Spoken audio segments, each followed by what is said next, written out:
She said she couldn't live a poor life, so she left her husband and 2 newborn daughters behind. But destiny was watching.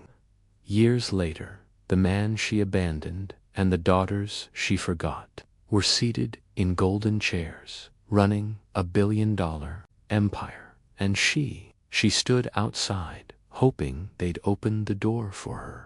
Musa and Naomi were once the most admired couple in Bali village, young, vibrant, and deeply in love.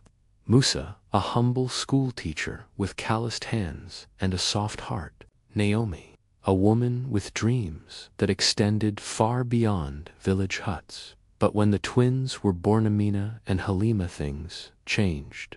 Naomi grew restless. She hated the endless washing, the hunger, the simplicity. The village felt like a cage. One day after Musa had gone to fetch firewood, he returned to find only silence, no food, no fire, just 2 wailing infants, and a note. "I can't live like this. I need more." She had taken what little money they had, but not the daughters. Musa dropped to his knees. The sun was setting, and with it his hopes, but the cries of his babies forced him up. He had no time to grieve. For the next 5 years, Musa lived like a ghost in the village silent, focused, tired. He worked as a porter, a cleaner, and even taught children under the tree for coins. Every job, every step, every breath was for Amina and Halima. He bathed them with water fetched from miles away, made toys from banana fibers, told them stories by moonlight when they cried from hunger. The village mocked him. "Where is your wife? Musa, you carry girls on your back like a woman." But Musa never answered. He only smiled and kept building a future out of nothing. At age 6, Amina and Halima were reading, writing, and helping other kids in the village learn. One day, an NGO from the city visited their local school. Impressed by the girls' brilliance, they offered scholarships. One of the few Musa accepted without question. "Go, my daughters," he said, kissing their foreheads. "Shine where I could not." They moved to the city. Musa stayed behind, working to send extra clothes and food when he could. Life in the city wasn't easy. They were mocked for their accents and old clothes. But they had something the others didn't. Single quotes, te-grit. By 16, they were coding. By 17, they were designing. At 18, they launched Twiga Roots, a fashion brand celebrating African heritage. Their brand exploded. Handmade sandals, Ankara bags, village-inspired jewelry. They partnered with local artisans, gave back to communities, and hired widows and single mothers. Media houses called them the twins who turned poverty into power.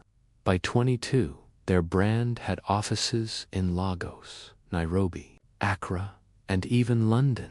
And at the heart of it all, a picture of their father on the shop walls, holding baby Amina and Halima on each shoulder. "He is the reason we rise," their brand statement read.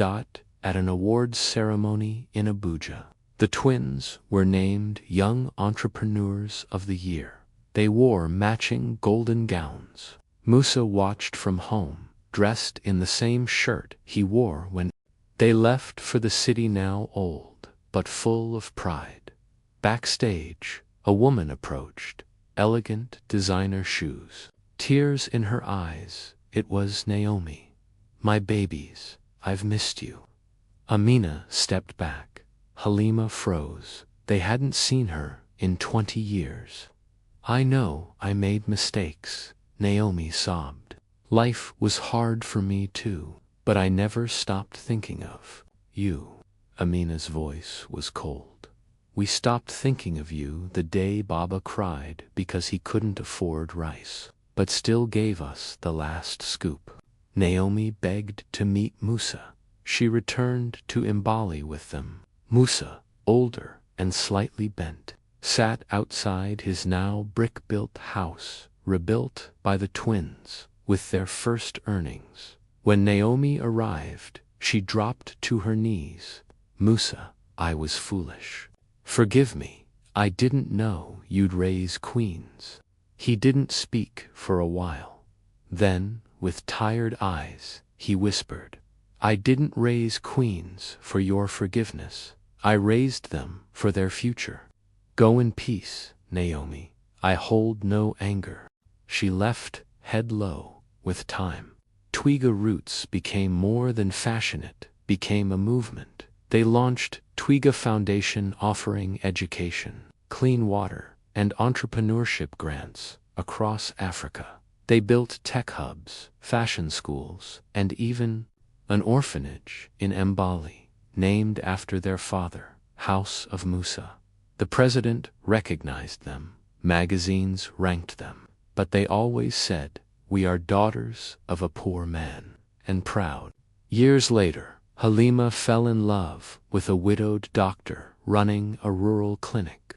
Amina married a software engineer from a village in Ghana who had once been homeless. Their weddings were private, simple, and filled with villagers from Mbali. Their father sat in front, tears flowing freely. For the first time, the girls saw him cry not from struggle but joy. Musa passed away peacefully at 83, surrounded by his daughters and grandchildren. He died holding their hands, whispering, you were my riches, you are my reward. His funeral was the largest Mbali had ever seen. Thousands came from ministers to local farmers to honor the man who proved that a father's love can build empires. Naomi. She faded from public memory, a woman who chose wealth over family, but lost both. Musa. His name is spoken in schools, written in books, carved into walls of honor, and the twins. They continue to remind the world that it doesn't matter who walks away, it matters who stays. She abandoned him with nothing, but he turned that nothing into queens. He never wore a crown, but he raised to peace in a world that underestimates single fathers. This African tale proves love is wealth and sacrifice is royalty.